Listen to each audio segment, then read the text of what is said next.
For our first phase of getting back into BDO, we opened our 630 Enigmatic Shakatu boxes that we've saved up. In this video, we'll be looking at the items we got and compare it to the theoretical calculations we've made a couple months back when they were released. Since we did stream opening these boxes on Twitch and YouTube, the full VOD is up on my YouTube channel in the live section. If you want to see the whole opening, it's there for you. I was a little bit distracted seeing if the stream was working, so I don't really say anything that interesting, but if you want to see all the items we've got, it is there and will be linked below. So, as a quick refresher, how did we calculate the theoretical numbers back in the day?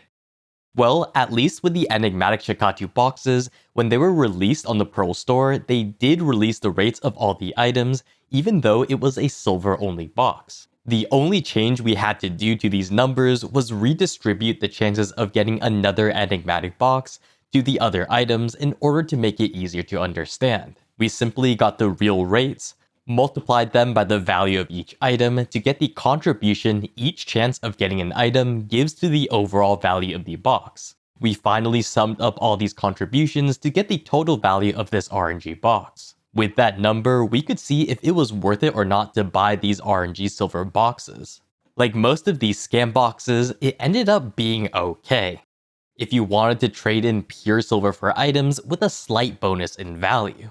Of course, the items are not as liquid as pure silver, but can still be useful in other ways. However, since we've already bought these boxes and the silver values have changed since then, we don't really care about some of these calculations. What we really want to know is how many different items we're expected to get with 630 opens, and what the chances of getting the rarer items are. Because of this, we remove some of the points, add in the numbers of box opening 630 and 2 calculations. The first thing we added is the average amount of items we're expected to get when we open these 630 boxes. This is simply gotten by multiplying the number of boxes with the real rates. When we look at the numbers on the bottom, they make a lot of sense. We are expected to open 20 crons around 189 times within these 630 boxes. This does make sense as there is around a 30% chance of opening the 20 crons per box. However, when we look at the rarer items at the top of the list, like the 5000 crons and the Garmoth's hearts, we get weirder numbers like 0.8, 0.4, and 0.2. These numbers make a lot less sense as there's obviously not a way to get half of an item. The big question is, do these numbers tell us that we have an 80, 40, or 20% chance of getting one of these items? The answer is unfortunately no.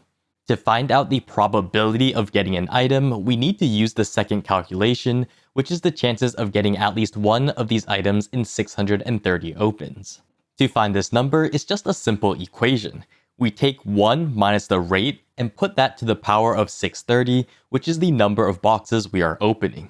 We then get that number and subtract that from 1. So how do we even come up with this calculation?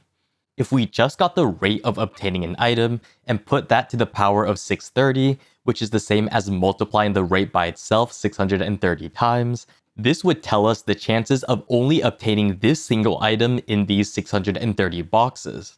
The number we get would be extremely small and not really realistic, as we expect to get multiple different items in 630 opens.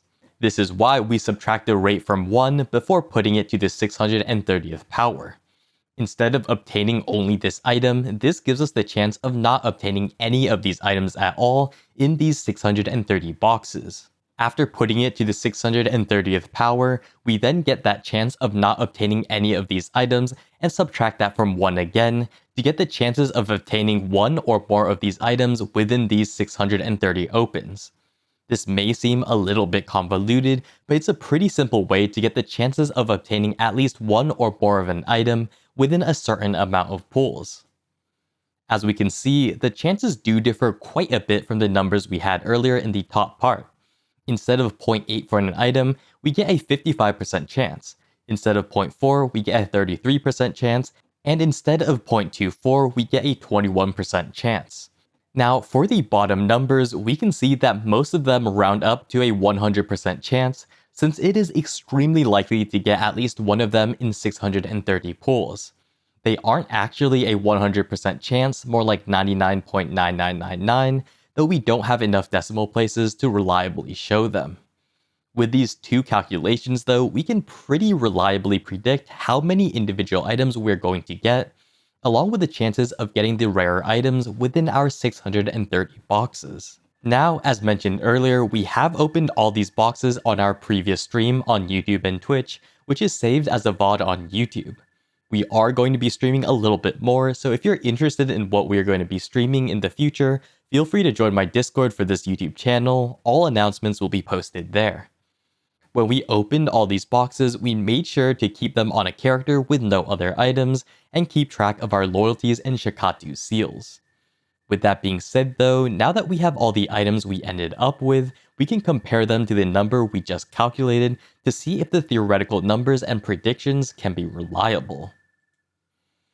Considering how 630 Enigmatic Shakatu boxes costed around 60 billion silver, we got some pretty nice things.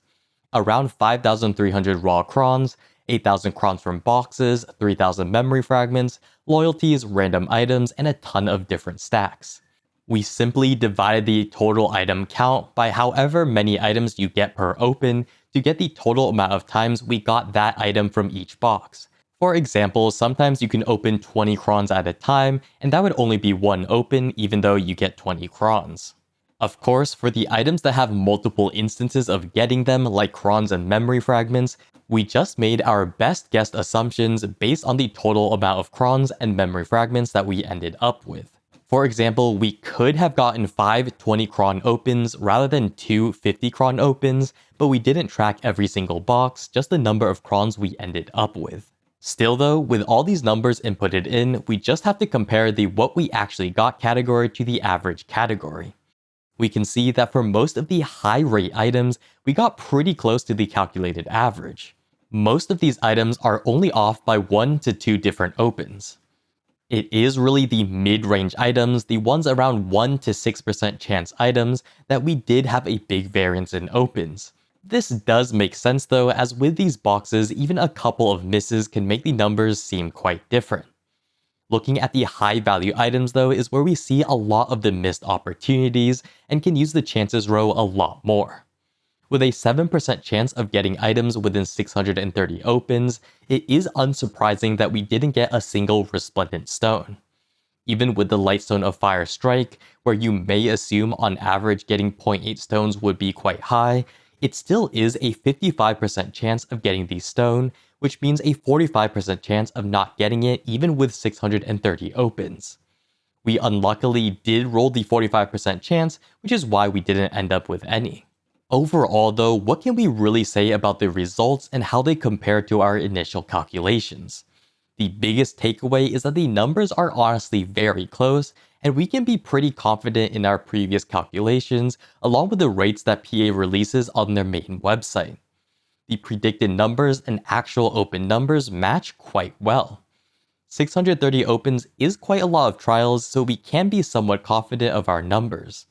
However, even with that many opens, some of the drops like the 50 crons were a lot lower than the actual rates, so if we didn't have any rates given by PA and instead used our own to calculate the rates ourselves, we would definitely be off by quite a bit. If you were trying to reverse engineer your own rates, you would most certainly need more than 630 opens and data from other people. With some of my calculations done on Pearl items, it is a bit harder for me to find actual numbers that reflect these calculations, since it just costs so much real-life money to get these boxes. It is very nice that we can at least prove some of its viability with these silver Shakatu boxes, and see that the actual practical numbers do fit the theoretical numbers quite well. But that's basically it for this video. Overall though, we're going to be using these items to push my gear in BDO, and we will try to stream any account progression, so be on the lookout for that if you're interested. As usual, my Discord will have all the information on upcoming streams and announcements. The link will be in the description. This will be the start of my gearing series, and I hope to make more videos in the future. Either way, I hope you all learned something from this video, and I hope to see you all next time.